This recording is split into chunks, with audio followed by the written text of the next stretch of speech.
Agar peserta didik dapat mencapai capaian pembelajaran di akhir fase, maka pendidik perlu menurunkan capaian pembelajaran atau CP menjadi tujuan pembelajaran atau TP. Sekarang, kita akan mempelajari langkah kedua pada tahap perencanaan pembelajaran, yaitu merumuskan tujuan pembelajaran. Pada tahap ini, pendidik cukup merancang tujuan-tujuan pembelajaran yang lebih operasional dan konkret terlebih dahulu. Proses mengurutkan tujuan pembelajaran akan disusun pada tahap berikutnya.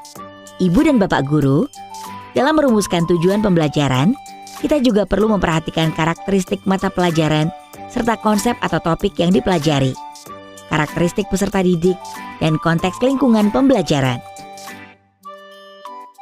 Ibu dan Bapak guru, tujuan pembelajaran sebaiknya memuat dua komponen utama, yaitu kompetensi dan ruang lingkup materi. Kompetensi yaitu kemampuan atau keterampilan yang perlu ditunjukkan atau didemonstrasikan oleh peserta didik. Untuk menentukan kompetensi, kita bisa menggunakan beberapa pertanyaan panduan seperti kemampuan apa yang perlu peserta didik tunjukkan secara konkret? Tahap berpikir apa yang perlu peserta didik tunjukkan? Lingkup materi yaitu konten dan konsep utama yang perlu dipahami pada akhir satu unit pembelajaran. Untuk kedalaman materi konten, Ibu dan Bapak dapat melihat CP dari fase sebelum dan sesudah dari fase yang diajarkan. Pertanyaan panduan yang dapat digunakan pendidik dalam menentukan lingkup materi antara lain, hal apa saja yang perlu dipelajari peserta didik dari suatu konsep besar yang dinyatakan dalam CP? Apakah lingkungan sekitar dan kehidupan peserta didik dapat digunakan sebagai konteks untuk mempelajari konten dalam CP? Yang perlu diperhatikan pada tahap kedua ini, yaitu tujuan pembelajaran adalah tujuan yang lebih umum, bukan tujuan pembelajaran harian.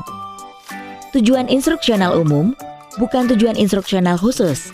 Saat merumuskannya, kita dapat menggali kata kunci yang kita temukan saat memahami capaian pembelajaran.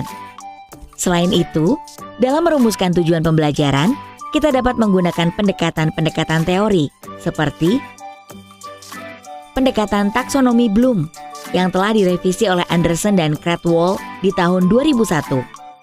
Pendekatan tentang 6 bentuk pemahaman yang dikembangkan oleh Tighe dan Wiggins di tahun 2005, atau pendekatan 3 sistem dalam domain pengetahuan yang dikembangkan oleh Marzano. Selain ketiga teori ini, pendidik juga dapat menggunakan teori atau pendekatan lain selama teori tersebut dinilai relevan.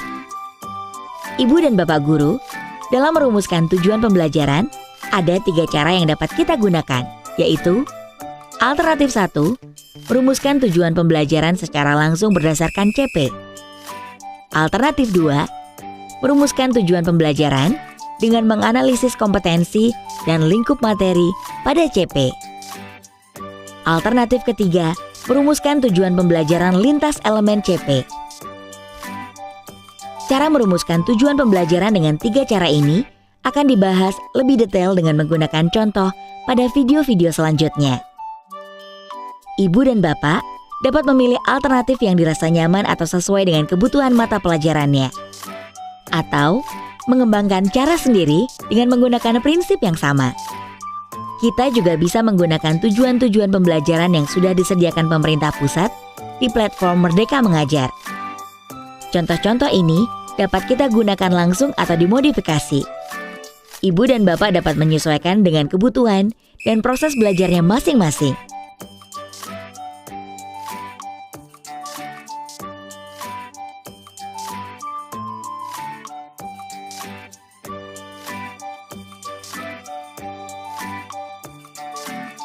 Selamat mencoba!